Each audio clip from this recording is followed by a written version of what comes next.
In this training video, we will be simulating the testing of a hydraulic pump using the Volumetric 3rd generation digital hydraulic multimeter, and in this case we will be testing volumetric pump efficiency. After connecting the flow meter to the system, we then make sure that the loading valve is fully open, so that's fully turned anti-clockwise. We fire up the pump, giving us maximum flow, and this will give us system pressure.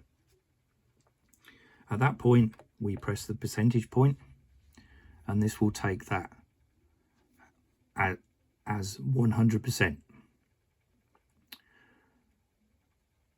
Now we found out what the pressure rating of the pump is, and in this case manufacturer's specification of this pump is 350 bar.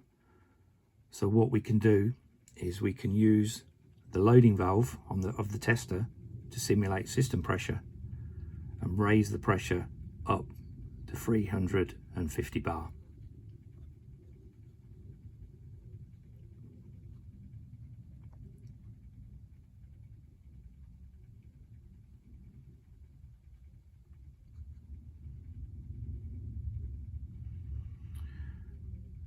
Okay, so at just over 350 bar, we can see that the flow rate has now dropped to 345 litres per minute, and we can see just here that that is now 96% efficient.